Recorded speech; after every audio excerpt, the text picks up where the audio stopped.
Mi teléfono vibró en el bolsillo de mi chaqueta gastada, una corta vibración que hizo que mi corazón se hundiera. Estaba sentado en el viejo sillón de mi estrecha cocina, con la débil luz fluorescente parpadeando sobre mi cabeza. La pantalla se iluminó con un mensaje escueto: fondos insuficientes para pagar la factura de servicios de calle del Roble 142.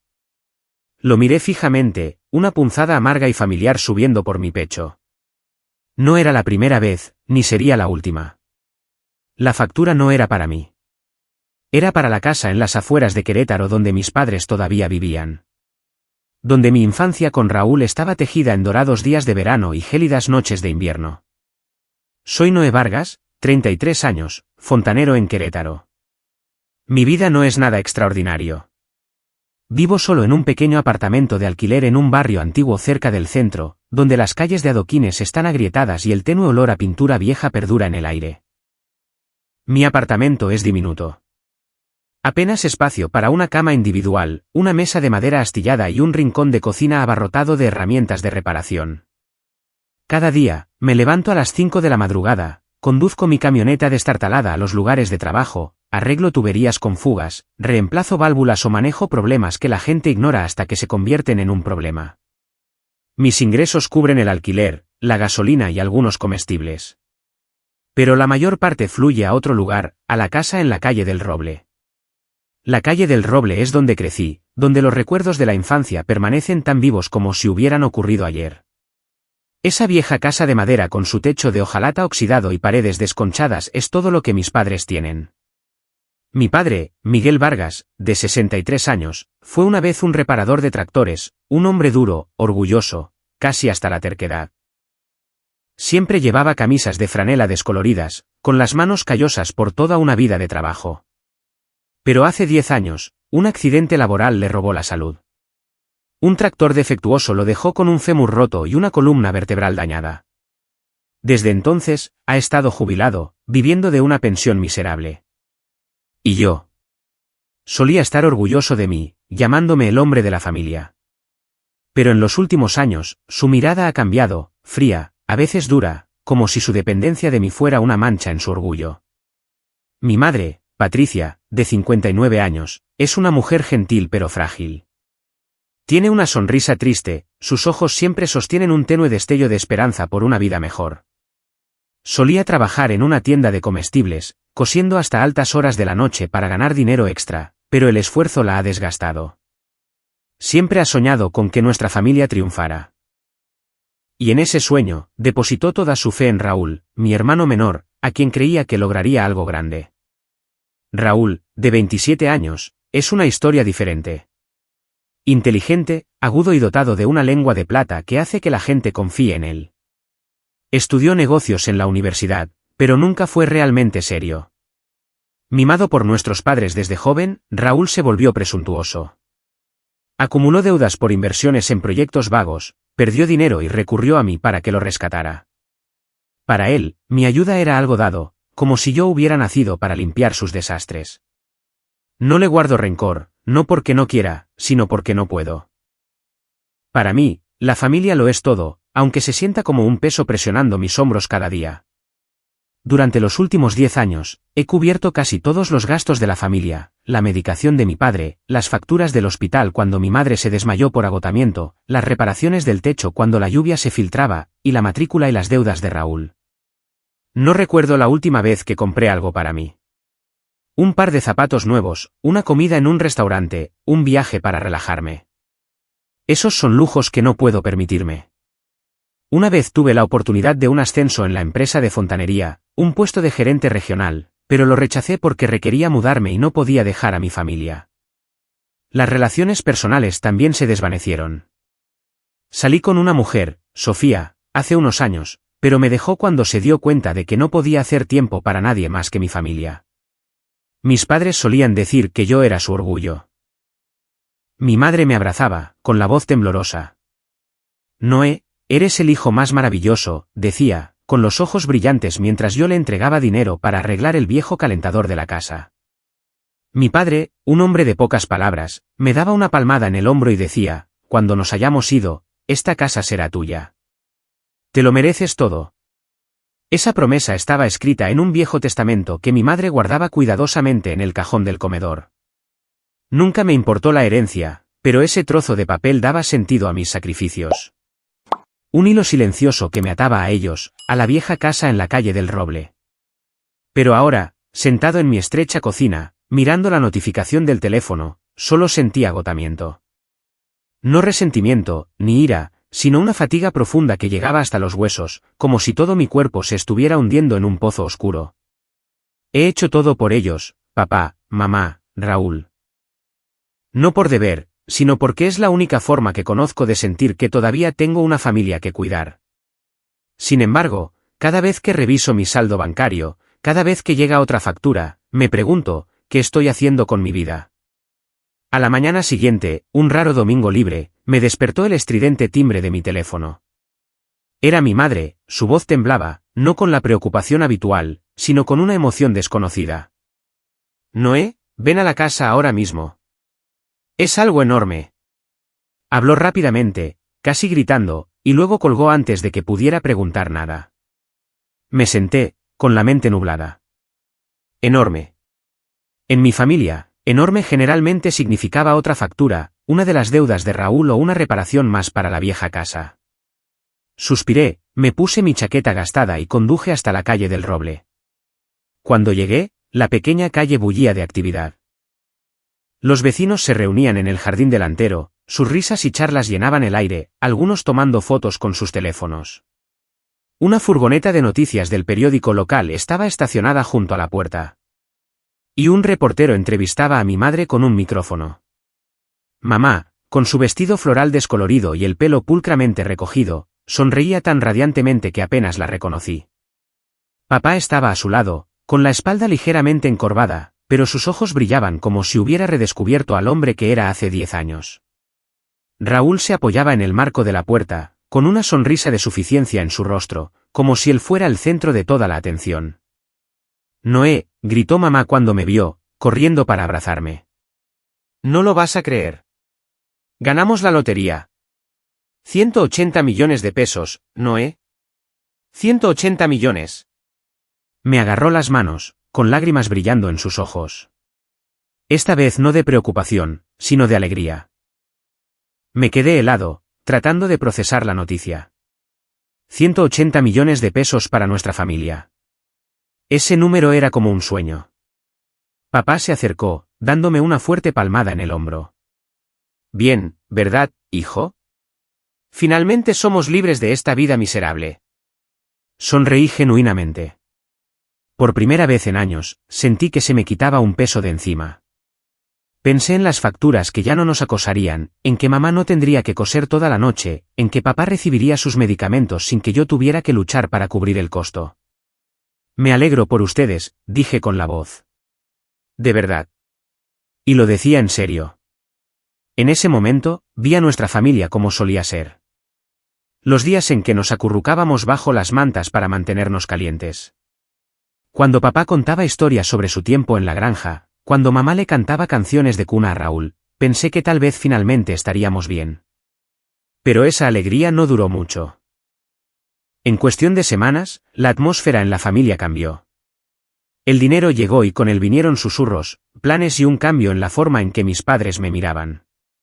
Raúl, como siempre, se convirtió en el centro de todas las conversaciones. Hablaba de oportunidades de inversión, de duplicar el dinero y construir un imperio empresarial. Mamá escuchaba, con los ojos brillantes como si Raúl fuera un genio. Papá, aunque más callado, asentía, confiando en la visión de su hijo menor.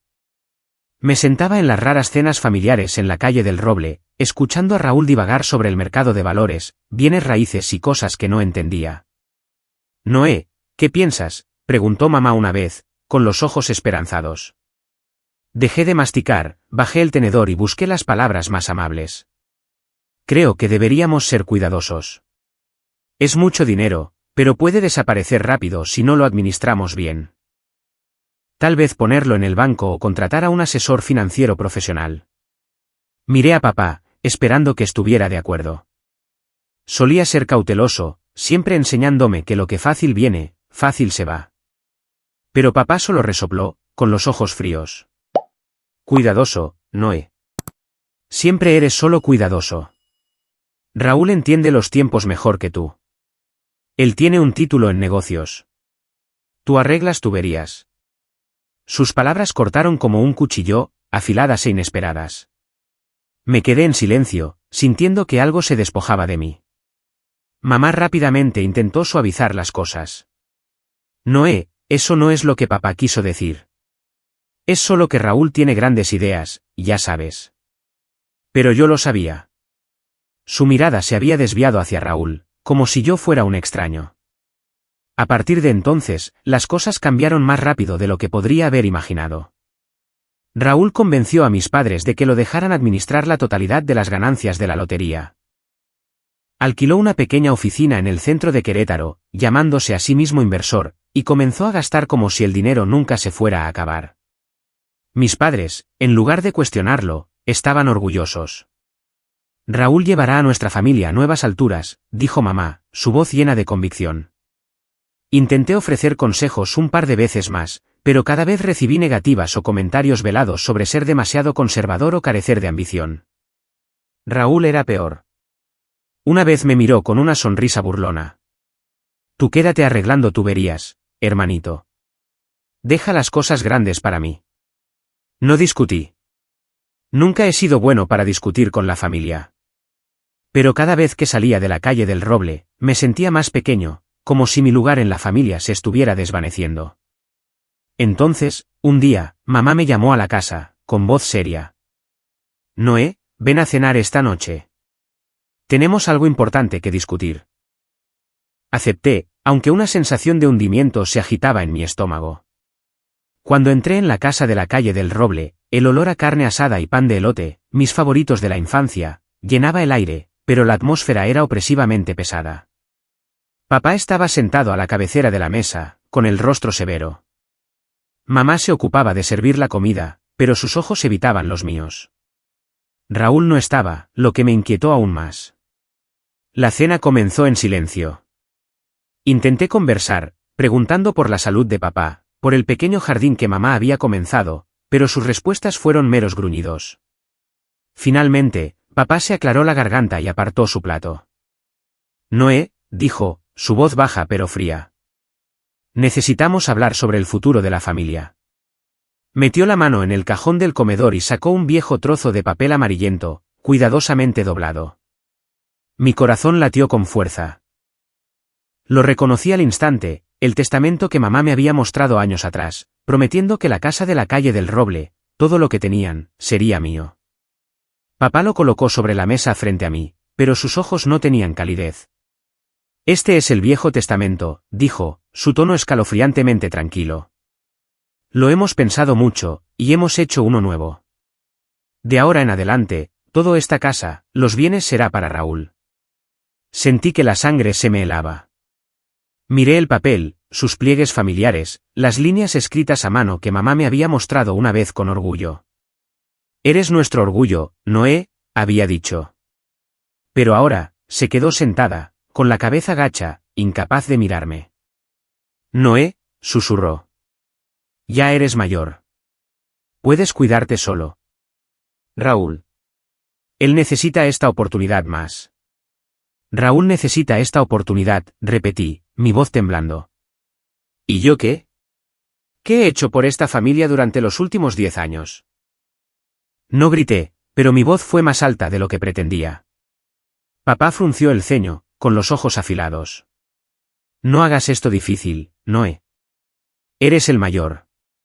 Deberías entender. Raúl tiene visión. Tú. Tú estás bien. Bien. Esa palabra me golpeó como un puñetazo en la cara. Me levanté, con las manos temblorosas mientras recogía el Viejo Testamento. Lo doblé con cuidado, como si fuera frágil.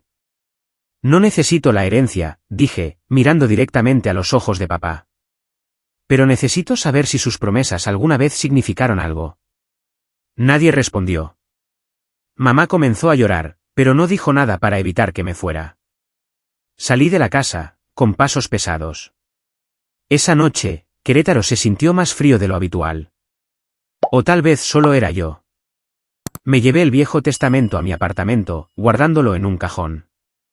No porque quisiera la casa, sino porque era la única prueba de una promesa que una vez se sintió real. Desde ese día, ya no me invitaron a las reuniones familiares, ya no me pidieron mi opinión, ya no formé parte de sus planes.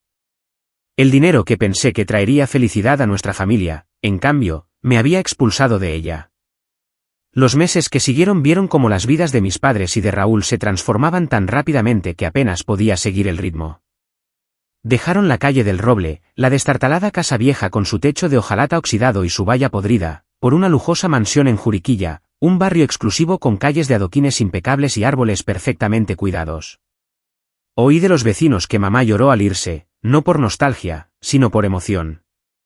Finalmente estamos viviendo la vida que merecemos, le dijo a una vecina anciana, con la voz rebosante de orgullo.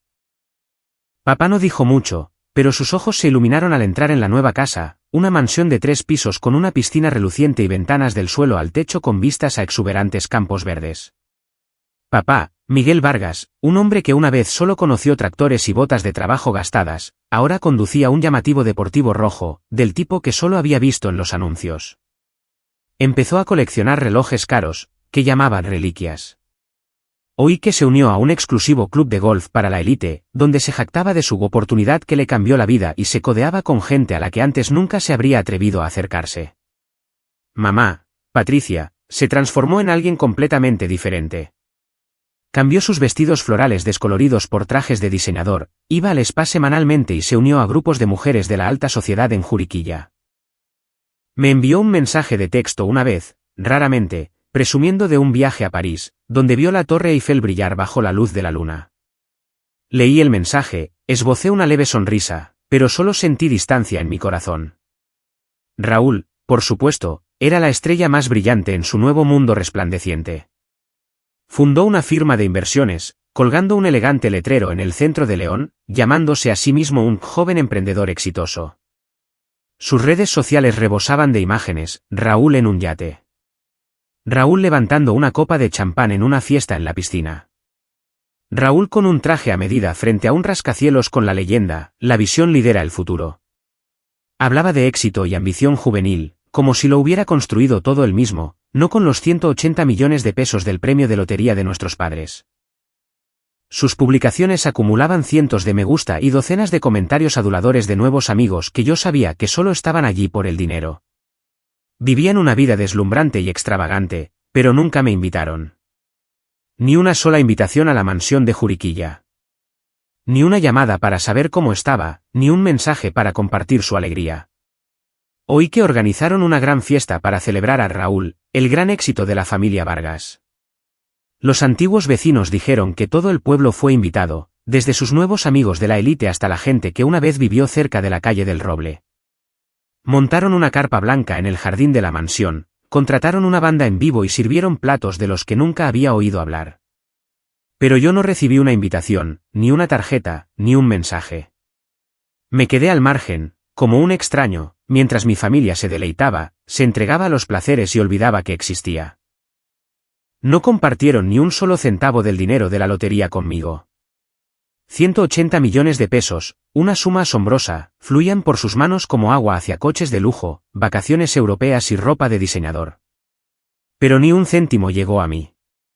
Tenía la esperanza de que al menos una vez me llamaran y dijeran, Noé, has hecho tanto por la familia. Aquí tienes algo para agradecértelo. No necesitaba dinero para coches o viajes. Solo quería una señal de que recordaban los años que me sacrifiqué. Pero no, gastaban como si el dinero nunca se fuera a acabar. Y yo, que una vez fui su pilar, no formaba parte de su sueño que les cambió la vida. Escuché a mamá jactarse ante una vecina de haberle regalado a Raúl un reloj de 180,000 pesos para celebrar su éxito. Me quedé allí escuchando la historia, con el corazón encogido. 180,000 pesos, la cantidad por la que había trabajado un año para cubrir las deudas de Raúl, usada por mamá para un regalo, mientras que yo ni siquiera recibí un gracias. Cada vez que navegaba por las redes sociales, veía a mi familia. Mamá con un vestido de seda en un restaurante de 5 estrellas. Papá junto a su nuevo deportivo. Raúl brindando con vino en una fiesta de élite. Publicaban sobre el éxito triunfante de Vivir el sueño, pero nunca me mencionaban. Una de las publicaciones de Raúl me dejó helado. La familia Vargas, de la calle del Roble a la cima. Debajo había una foto de los tres, papá, mamá y Raúl, sonriendo radiantemente frente a un castillo francés. La miré fijamente, buscando algún rastro de mí mismo, pero no había nada. Ni una palabra, ni una mención. Yo fui quien evitó que la casa de la calle del Roble se cayera a pedazos, pagué los servicios, compré las medicinas de papá, cubrí la matrícula de Raúl. Pero en su historia, hacia la cima, yo no existía. Mientras tanto, yo vivía como siempre lo había hecho. Mi pequeño apartamento en Querétaro era a donde regresaba cada noche después de largos días en los lugares de trabajo. Me despertaba a las 5 de la madrugada. Me ponía mi uniforme gastado. Conducía mi camioneta destartalada a casas, fábricas o centros comerciales para arreglar tuberías. El trabajo nunca se detenía, una tubería con fugas en un sótano, un grifo roto en una escuela, un desagüe atascado en un restaurante. Trabajaba incansablemente, con las manos manchadas de grasa y la espalda dolorida al llegar a casa mientras las luces de la ciudad se encendían. Mi vida era simple, repetitiva, sin espacio para grandes sueños como los de Raúl. Llamé a mamá una vez, esperando una explicación, una disculpa o simplemente saber cómo estaban, pero solo dijo unas pocas palabras secas. Noé, estoy ocupada. Estamos planeando un viaje a Suiza. ¿Estás bien? Estoy bien, dije, aunque sabía que en realidad no le importaba. Colgó y no volví a llamar. Me di cuenta de que me habían olvidado, empujado a los márgenes, como un objeto viejo que ya no se valora en su nuevo hogar. El contraste entre nosotros se hizo evidente, como líneas paralelas que nunca se encuentran. Cuanto más ricos se volvían, más solo me sentía. Cuanto más ostentaban, más callado me quedaba. Seguí trabajando, pagando el alquiler, comprando café barato cerca de los lugares de trabajo. A veces me preguntaba si estaba viviendo mal. ¿Debería ser como Raúl, persiguiendo grandes sueños en lugar de aceptar esta vida simple? Pero luego negaba con la cabeza, diciéndome a mí mismo que no necesitaba esas cosas. Solo necesitaba una familia, algo que había perdido, no por la pobreza, sino por el dinero. No sentía rencor hacia mis padres o Raúl. Solo estaba cansado, un agotamiento profundo más allá de las jornadas de 12 horas. Seguí viviendo, seguí trabajando, mantuve mi ritmo simple. Pero cada noche, acostado en mi cama individual en ese pequeño apartamento, escuchaba los latidos de mi corazón y me preguntaba, ¿qué me queda cuando la familia ya no es familia? Ese jueves por la tarde, mi jefe me envió a arreglar una fuga de agua en el sótano de un centro comercial en León.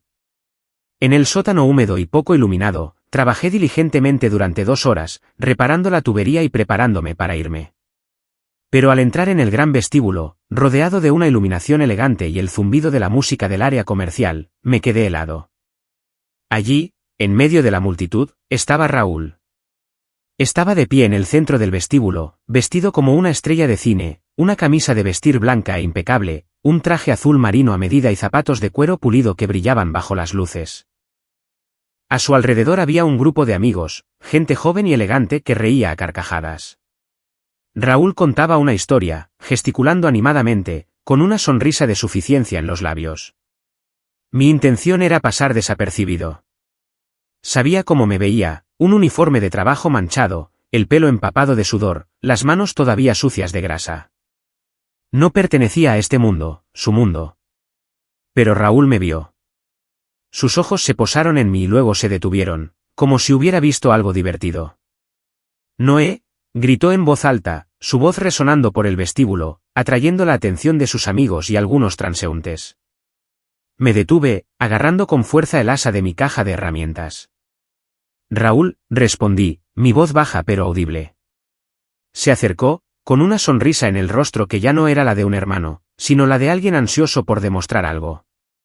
A todos, este es mi hermano, Noé, anunció, volviéndose hacia sus amigos con un gesto exagerado. El héroe de la fontanería de Querétaro. Unas risitas recorrieron el grupo. Sentí que la sangre me subía a la cara, pero me quedé en silencio, tratando de ocultar mi incomodidad. ¿Sigues arreglando tuberías, hermano?, continuó Raúl, con tono burlón. Aquí ensuciándote todos los días. No te cansas nunca.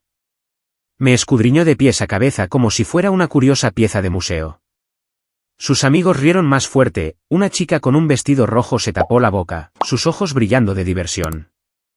Me quedé allí, sintiendo que el suelo se desmoronaba bajo mis pies. Pero no dije nada. Nunca he sido bueno para defenderme. ¿Sabes?, continuó Raúl, acercándose más, su voz bajando de tono pero aún lo suficientemente alta para que todos la oyeran. Nuestra familia ya no te necesita. Estás atascado haciendo estos trabajos de mala muerte mientras nosotros hemos seguido adelante. ¿No te sientes anticuado?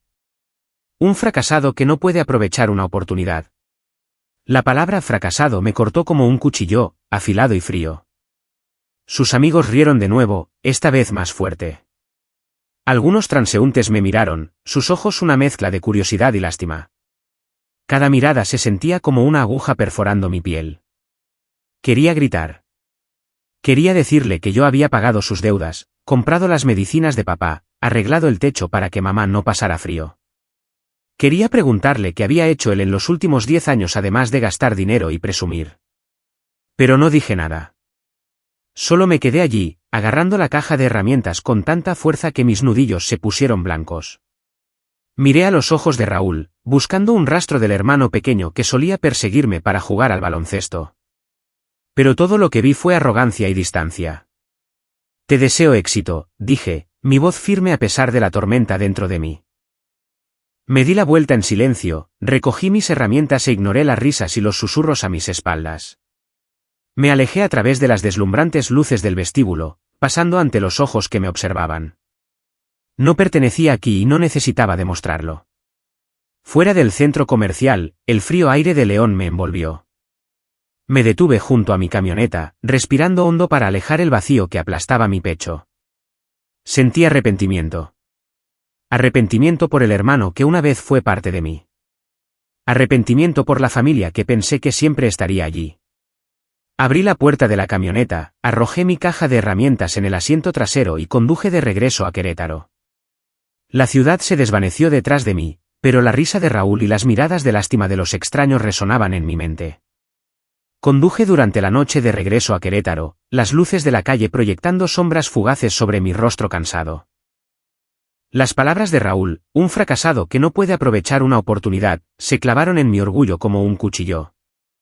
No estaba enojado, solo vacío y pequeño, humillado por mi propio hermano. Cuando llegué a mi oscuro apartamento, me hundí en el sofá sin molestarme en encender la luz. La risa de Raúl todavía me atormentaba. Y la peor parte era que no estaba del todo equivocado. Yo no pertenecía a su mundo de luces brillantes y fiestas lujosas. Era solo un fontanero, manchado de grasa, viviendo en un estrecho apartamento de alquiler. Al cerrar los ojos, vi la vieja casa en la calle del Roble, su olor a humedad y los recuerdos de la pobreza. El único lugar donde alguna vez sentí que realmente tenía una familia. Recordé esa casa donde cada invierno, los vientos fríos se colaban por las ventanas agrietadas, obligándonos a acurrucarnos bajo mantas en la sala de estar para mantenernos calientes. El techo de hojalata goteaba durante la lluvia, y de niño, corría a buscar cubos para recoger las gotas. Papá, Miguel, se sentaba allí, sus manos callosas envueltas alrededor de una taza de café frío, ocultando el dolor de su vieja lesión de espalda. Solía ser un hombre fuerte, trabajando incansablemente en la granja, arreglando tractores desde el amanecer hasta el anochecer. Pero cuando bebía, se convertía en otra persona. Soy un inútil, murmuraba, con los ojos rojos y la voz temblorosa. Pero Raúl, él hará lo que yo no pude. Puso todas sus esperanzas en Raúl, mi inteligente pero terco hermano menor, a quien creía que triunfaría por la familia. Mamá, Patricia, era diferente. Su gentileza siempre estaba teñida de una tristeza indescriptible. Trabajaba en una tienda de comestibles, cosiendo hasta altas horas de la noche para ganar dinero extra, y una vez se desmayó por agotamiento justo en el suelo de la cocina.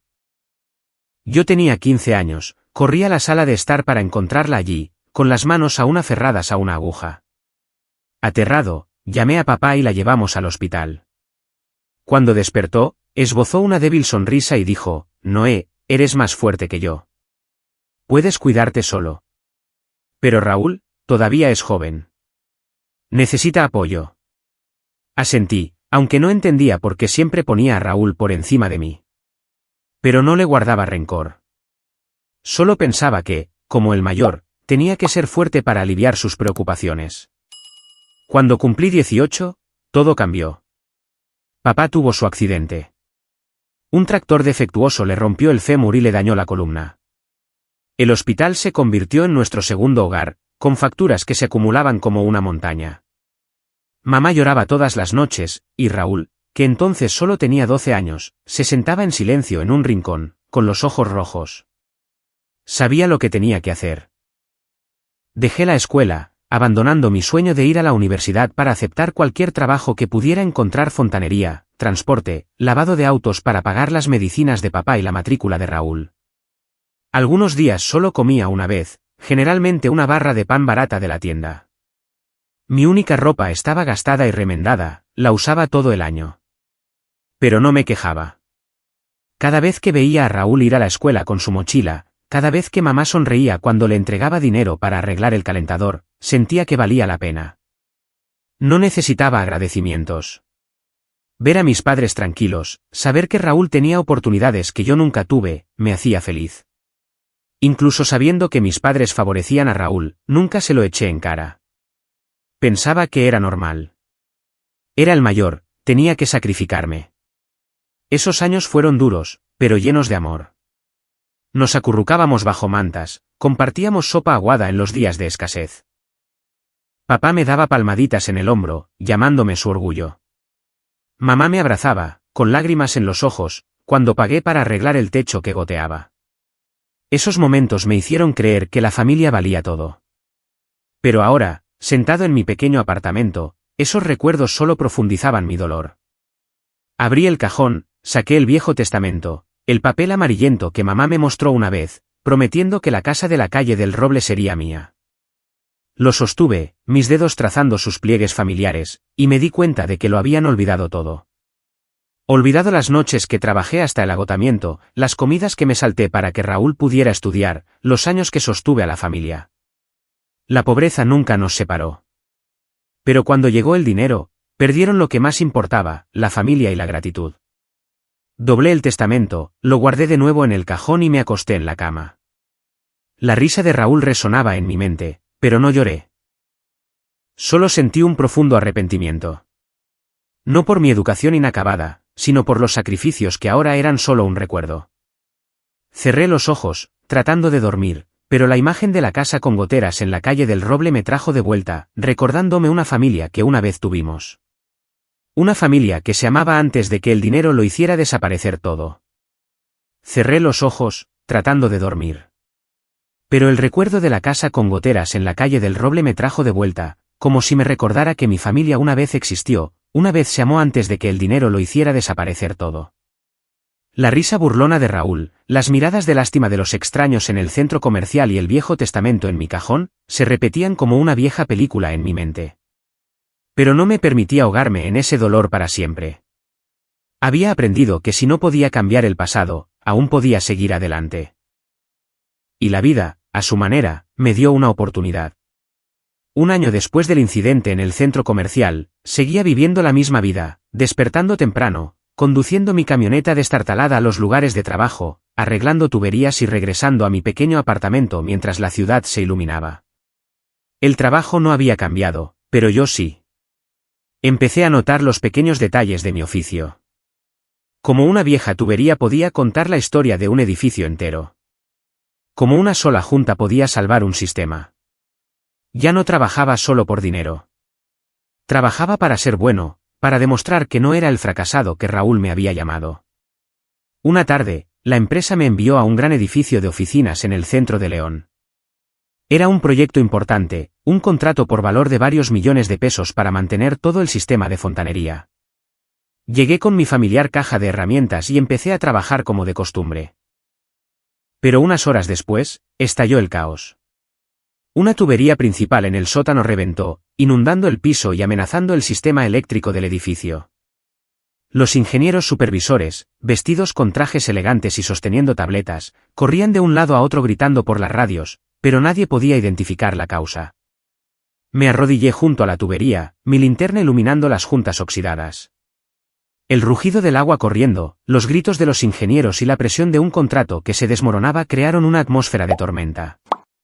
El ingeniero jefe, un hombre de mediana edad con cabello canoso, me miró con casi desesperación. «Noé, ¿ves algo? Si no arreglamos esto, perderemos el contrato». No respondí de inmediato, concentrándome en cada detalle. 10 años de fontanería, de manos manchadas de grasa y noches sin dormir me guiaban ahora. Después de unos minutos, encontré el problema. Una vieja válvula de presión se había atascado, causando una tensión excesiva en la tubería principal.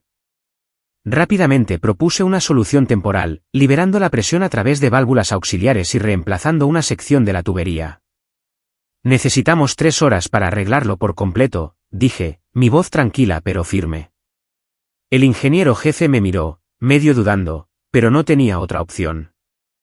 «Hazlo», dijo. Mi equipo y yo trabajamos sin descanso. El agua salpicaba por todas partes. Mis manos se congelaron, pero no me detuve. 3 horas después, la inundación cesó y el sistema se estabilizó. Mientras me ponía de pie, con la espalda dolorida, el ingeniero jefe me dio una palmada en el hombro, una rara sonrisa apareciendo en su rostro. «Nos salvaste, Noé». Pero no fue él quien realmente se fijó en mí.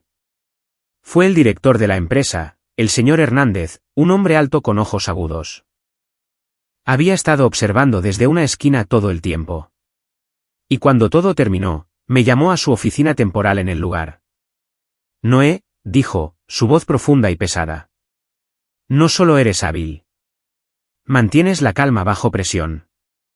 Necesitamos gente como tú». Me ofreció un ascenso a gerente técnico, un puesto con el doble de mi salario actual, y la oportunidad de trabajar en proyectos más grandes. También me presentó a contactos de la industria que buscaban equipos de mantenimiento confiables. Me quedé allí, con las manos aún sucias, apenas creyendo lo que oía.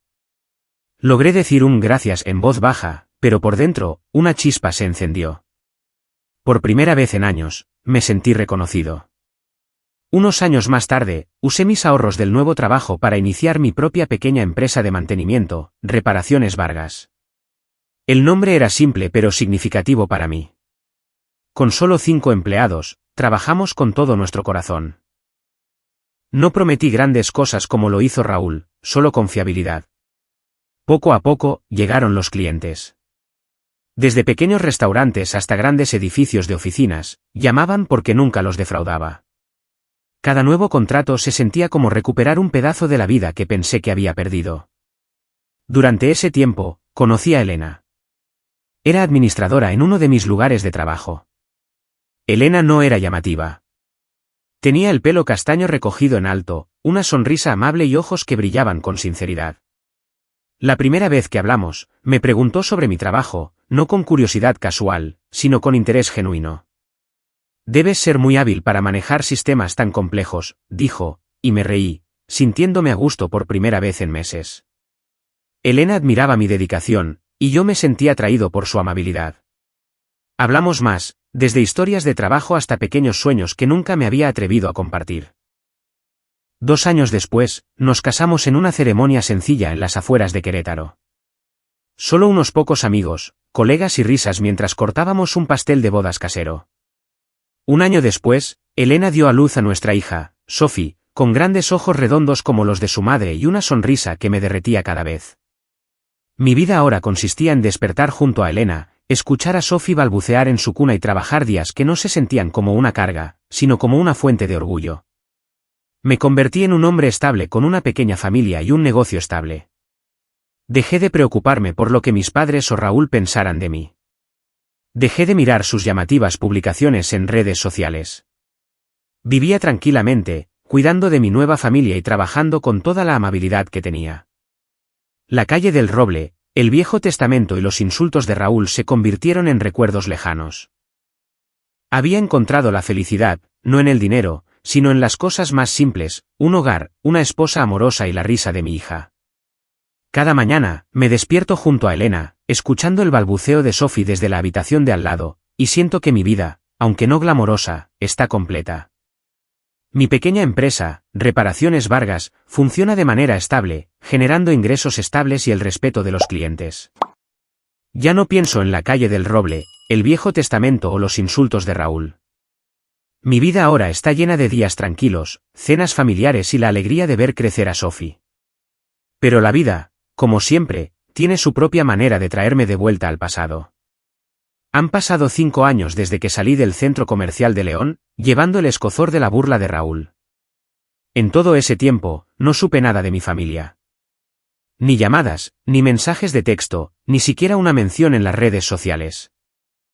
Habían desaparecido de mi vida, como si nunca hubiera existido.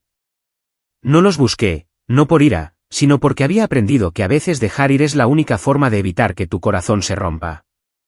Pero una tarde de principios de otoño, mientras estaba sentado en la pequeña oficina de Reparaciones Vargas, revisando un nuevo contrato, sonó mi teléfono. Era Lidia, una antigua vecina de la calle del Roble. Su voz temblaba al otro lado de la línea, como si estuviera conteniendo algo pesado. «Noé, ¿sabes lo que está pasando con tu familia?», preguntó. Fruncí el ceño, una sensación de hundimiento creciendo en mi pecho. «No, señora». «¿Qué pasa?».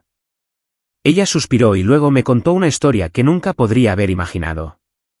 Raúl, el joven empresario exitoso con sus llamativas publicaciones en redes sociales, se había metido en serios problemas.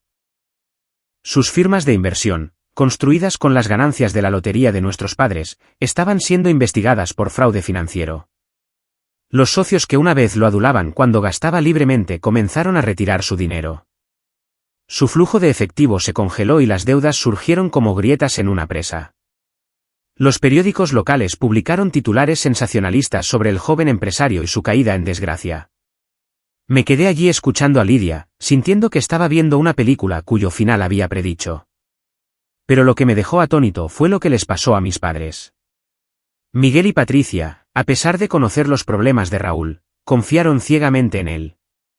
Vendieron artículos de su lujosa mansión de Juriquilla, desde los relojes de colección de papá hasta la ropa de diseñador de mamá. Mamá incluso vendió su anillo de bodas, el que había jurado conservar hasta el día de su muerte. Sacaron préstamos bancarios, hipotecaron la casa y le dieron el dinero a Raúl, esperando que superara la crisis. Raúl lo resolverá, relató Lidia que mamá decía, con voz amarga. Creían que él era el salvador de la familia. Pero solo meses después, Raúl desapareció. Las noticias informaron que había huido del Estado, llevándose lo que quedaba del dinero, los fondos que nuestros padres habían invertido para salvarlo. Sin explicación, sin disculpas. Los dejó ahogados en deudas con facturas impagables y una mansión que ahora era un cascarón vacío. Papá, incapaz de soportar el impacto, sufrió un derrame cerebral leve. Pasó semanas en el hospital, con el habla arrastrada, sus manos una vez callosas temblando, incapaces de sostener un vaso de agua. Mamá se derrumbó mentalmente, ya no era la mujer que presumía de viajes a París. Se volvió silenciosa, con los ojos vacíos, como si toda la esperanza se hubiera agotado. Se vieron obligados a vender la mansión para cubrir parte de la deuda, pero no fue suficiente para compensar el daño de Raúl. Los amigos de élite, los grupos de mujeres de la alta sociedad, la gente que acudió a ellos cuando ganaron la lotería, todos les dieron la espalda. Nadie quería estar vinculado a una familia envuelta en un escándalo. Amigos, parientes, aquellos que una vez visitaron la calle del Roble para celebrar la victoria, no aparecieron por ninguna parte. Mis padres, desde las alturas de la riqueza, se hundieron en las profundidades de la soledad y la enfermedad. Cuando Lidia terminó, me quedé quieto, con el teléfono en la mano, mi mente en blanco. No sentía odio, no realmente, solo una profunda amargura, como si cada advertencia que había dado años atrás sobre ser cuidadoso con el dinero, sobre no confiarle todo a Raúl se hubiera hecho realidad. Recordé haber intentado aconsejarlos solo para ser desestimado como demasiado conservador, carente de ambición. Raúl entiende los tiempos mejor que tú, había dicho papá. Y ahora Raúl se había ido, dejándolos en los escombros de un sueño que pensaron que duraría para siempre. No llamé a mis padres ni los busqué. No porque no me importara, sino porque no sabía cómo enfrentarlos. En mi corazón, seguían siendo mis padres. Pero también eran los que me borraron de sus vidas, los que eligieron a Raúl por encima de mí. Fui a casa, abracé a Sophie, escuchando su risa mientras le contaba sobre los peces en un lago. Elena me observaba, sus ojos amables leyendo mis pensamientos. ¿Estás bien?, preguntó, su mano descansando ligeramente sobre mi hombro. Asentí, sonreí, pero por dentro sabía que no lo estaba. Esa noche, me quedé en la cama mirando el techo oscuro. Imágenes de mis padres pasaron por mi mente, papá con sus manos temblorosas, mamá con sus ojos vacíos. Pensé en la calle del Roble, cuando éramos pobres pero nos teníamos el uno al otro. Pensé en el Viejo Testamento, la promesa de que yo era su orgullo. Y pensé en Raúl, el hermano que una vez fue el centro de nuestra familia, ahora desaparecido, dejando a mis padres en la ruina.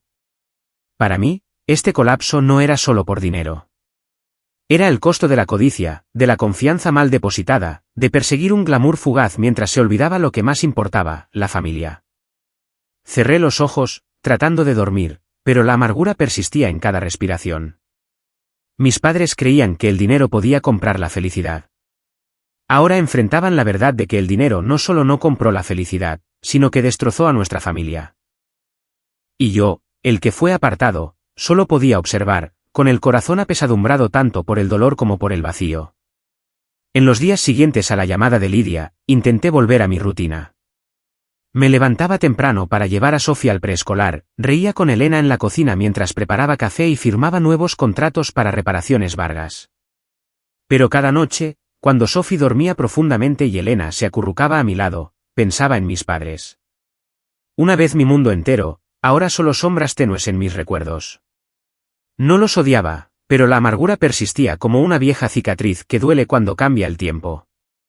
Mi vida ahora era una sucesión de días tranquilos. Sophie, con sus grandes ojos redondos y su sonrisa radiante, era mi luz. Elena, con su dulzura y paciencia, era mi ancla. Mi pequeña empresa, Reparaciones Vargas, crecía de manera constante, no por su tamaño, sino por la confianza que construía con cada cliente.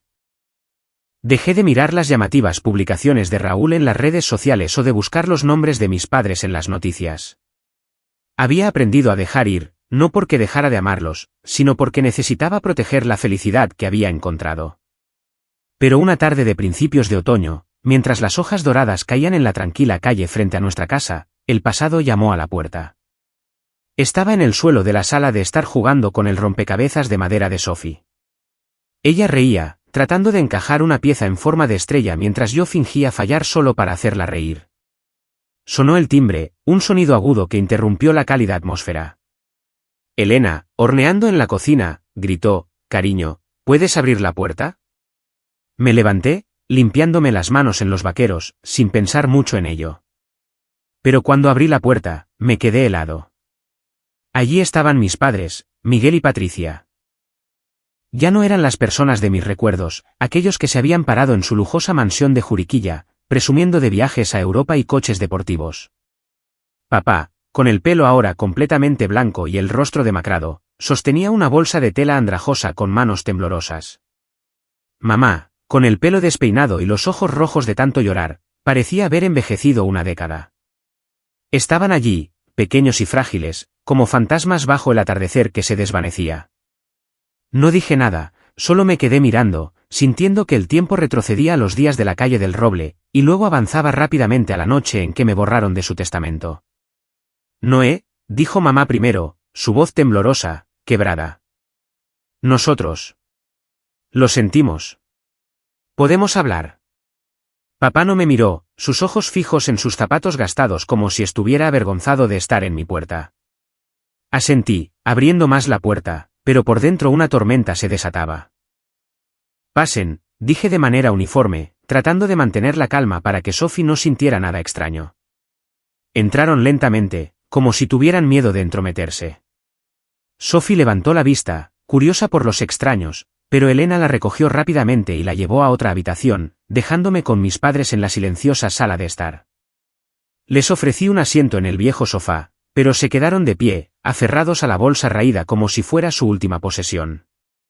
¿Qué está pasando?, pregunté, aunque ya sospechaba parte de la respuesta. Papá se aclaró la garganta, pero su voz era débil, carente de la fuerza del hombre que una vez trabajó en la granja. Raúl. Se ha ido, Noé, dijo, con los ojos todavía en el suelo. Se llevó todo el dinero y nos dejó sin nada más que deudas. El apartamento que alquilamos. Nos desalojaron. No tenemos a dónde ir. Mamá rompió a llorar, sus sollozos ahogados atravesando mi corazón. Noé, por favor, dijo, dando un paso adelante para agarrar mi mano. Ayúdanos solo esta vez. Solo necesitamos un lugar donde quedarnos. Solo temporalmente. Me quedé quieto, su mano fría en la mía. Su súplica abrió una vieja herida cicatrizada, aguda pero no irritante. Solo sentí un profundo dolor mezclado con agotamiento. Miré a papá, el hombre que una vez me llamó su orgullo, ahora incapaz de mirarme a los ojos. Miré a mamá, que había prometido que la casa de la calle del Roble sería mía, ahora rogándome como una extraña. Hace 5 años, me habían apartado de sus vidas, elegido a Raúl, borrado de su testamento. Y ahora, con todo en ruinas, venían a mí. No dije nada. Caminé en silencio hacia el dormitorio, abrí el cajón y saqué el Viejo Testamento, el papel amarillento con pliegues familiares en la caligrafía de mamá. Había sido un símbolo de confianza, de amor, la promesa de que yo era parte de la familia. Lo sostuve, mis dedos trazando las líneas, los recuerdos inundándome como un maremoto. Las noches que trabajé hasta el agotamiento para pagar las deudas de Raúl. Las comidas que me salté para comprar las medicinas de papá.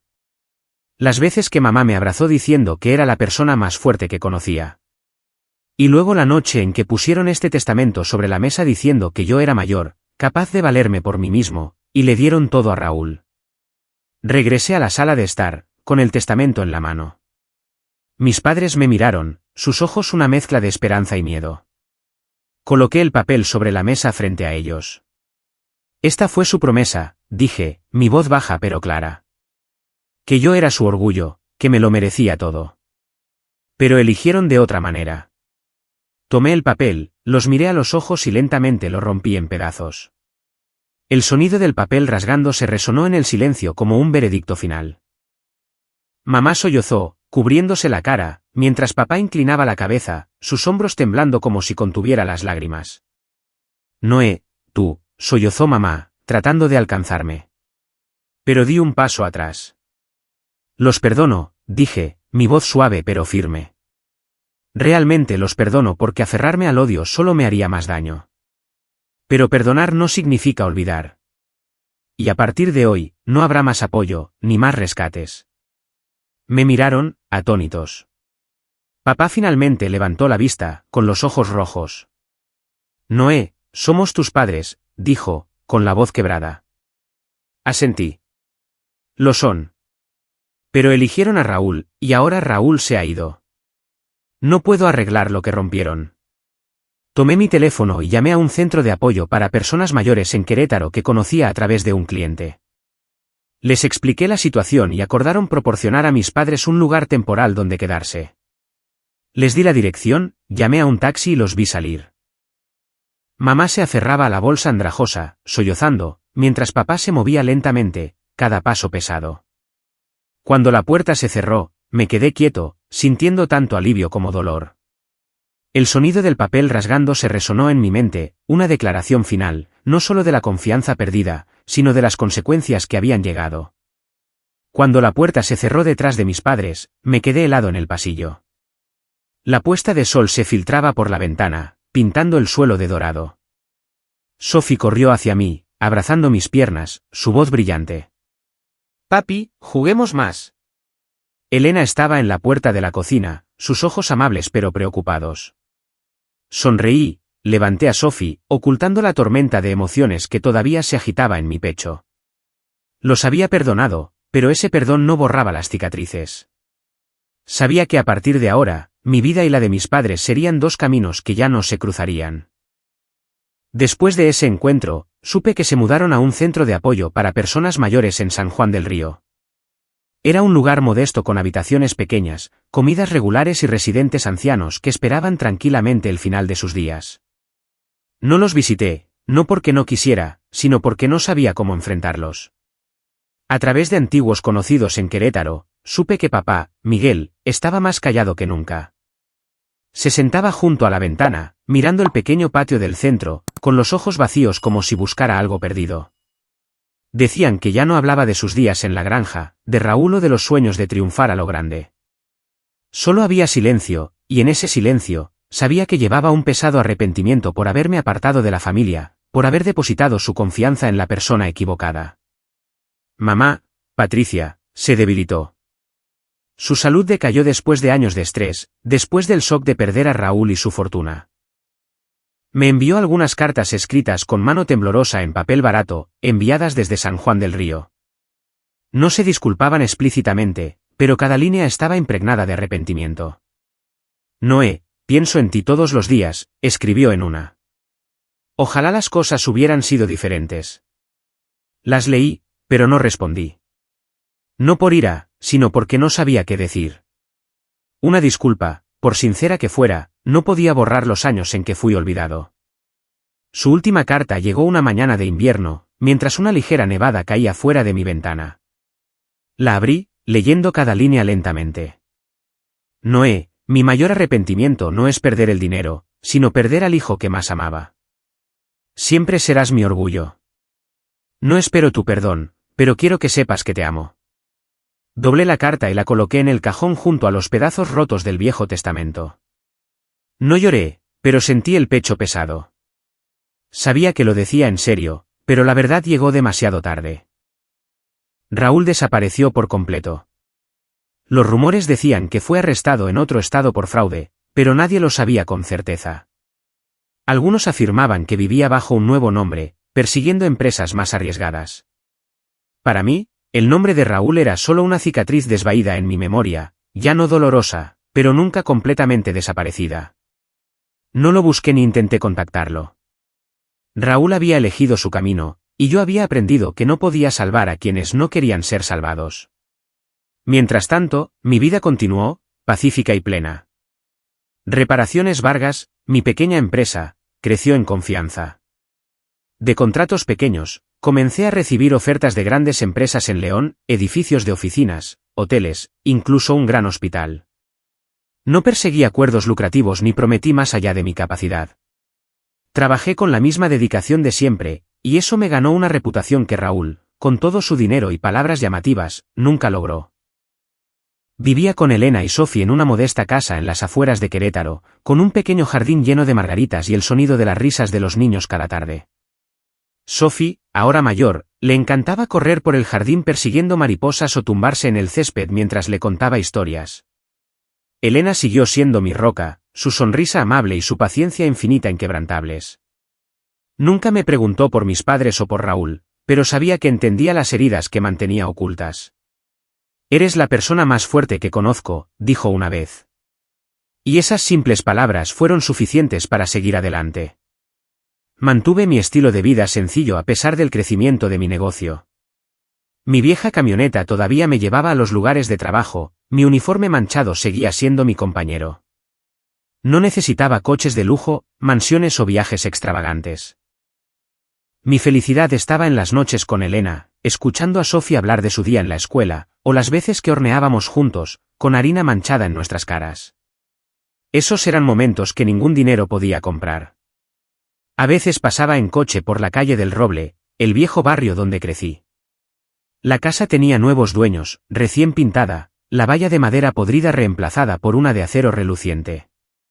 Dejaba de mirar por la ventanilla del coche, pero ya no sentía resentimiento, solo nostalgia, como un viajero que mira un viejo camino.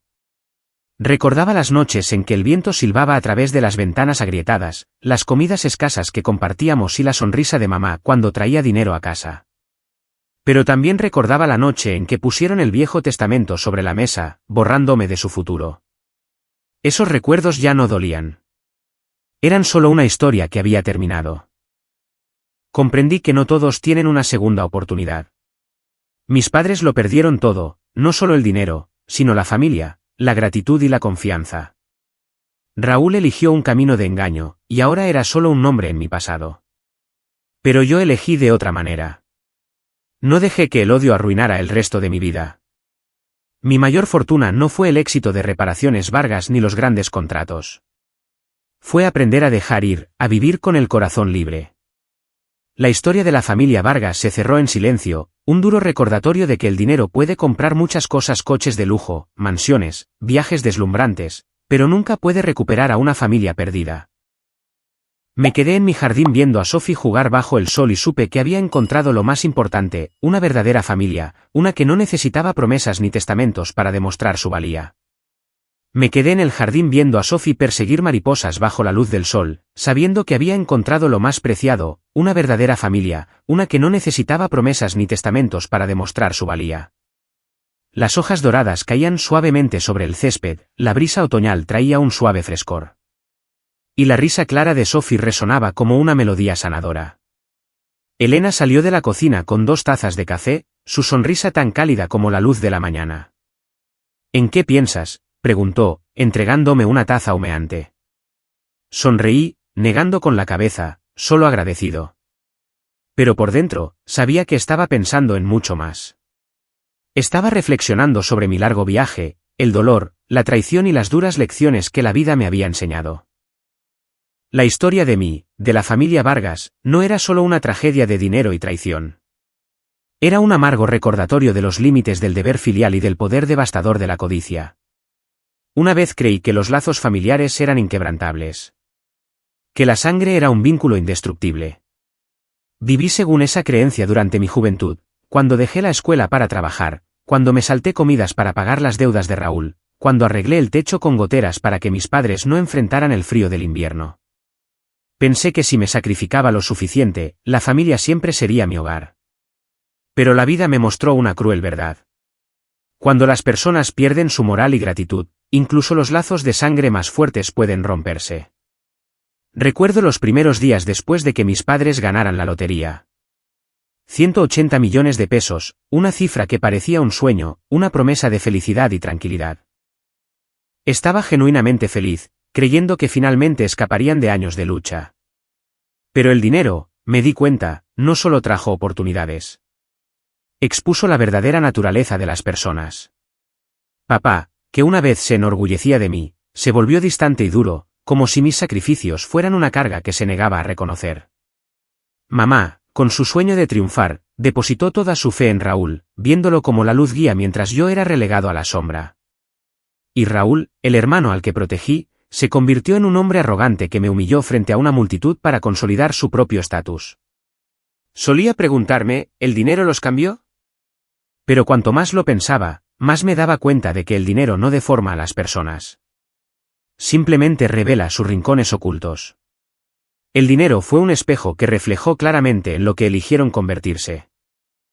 Mis padres eligieron creer las promesas vacías de Raúl, distanciarse de mí porque era demasiado conservador, demasiado anticuado. Raúl eligió el glamour, las fiestas lujosas y, finalmente, huir con lo último del dinero, dejando a mis padres en la ruina. No fueron arruinados por el dinero. Se arruinaron a sí mismos. Sentado en el jardín viendo a Sophie perseguir una mariposa, pensé en mi decisión de perdonar. Ese día, cuando mis padres se presentaron en mi puerta, demacrados y desesperados, elegí romper el Viejo Testamento. No por venganza, sino para cortar el último hilo del pasado. El perdón, me di cuenta, no era debilidad. Era mi manera de liberarme del resentimiento, de seguir adelante sin la carga del dolor. No perdoné porque lo merecieran. Perdoné porque yo merecía una vida en paz. Pero perdonar no significaba olvidar. No olvidé los años que trabajé hasta el agotamiento, la noche en que pusieron el Viejo Testamento sobre la mesa y dijeron que ya era mayor, capaz de valerme por mí mismo. No olvidé la risa de Raúl en el vestíbulo del centro comercial ni las miradas de lástima de los extraños. Esos recuerdos eran parte de mí.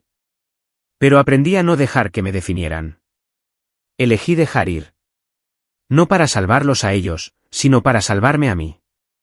A través de ese viaje, aprendí que la amabilidad solo importa cuando se combina con la claridad. Una vez amé a mi familia incondicionalmente, creyendo que el sacrificio era la única forma de demostrar amor.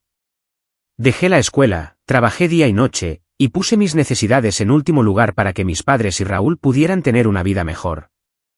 Pero esa amabilidad ciega me costó a mí mismo.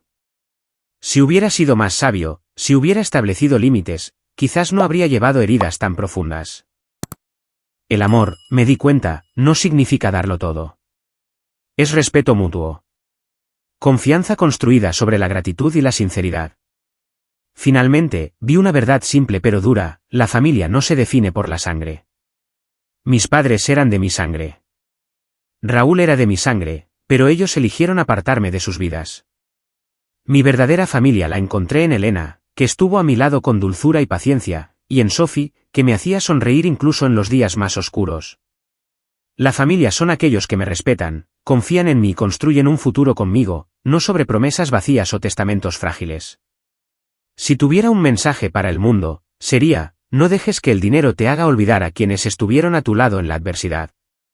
Porque cuando se pierde la confianza, ninguna riqueza puede comprarla de nuevo. Viví los días de escasez cuando nos acurrucábamos bajo mantas para mantenernos calientes en la calle del Roble. Viví los días dolorosos en que mi familia me dio la espalda por 180 millones de pesos. Y viví para ver que, aunque el dinero puede comprar coches de lujo, mansiones o viajes extravagantes, nunca puede recuperar a una familia perdida. Me levanté, entré en el jardín y subí a Sophie a mis hombros. Ella rió a carcajadas, tratando de alcanzar las hojas doradas que caían. Elena se paró a mi lado, tomándome de la mano. Y en ese momento, supe que tenía todo lo que necesitaba. La historia de la familia Vargas había terminado, pero la mía continuaba. Una historia de perdón, resiliencia y de aprender a vivir para mí mismo.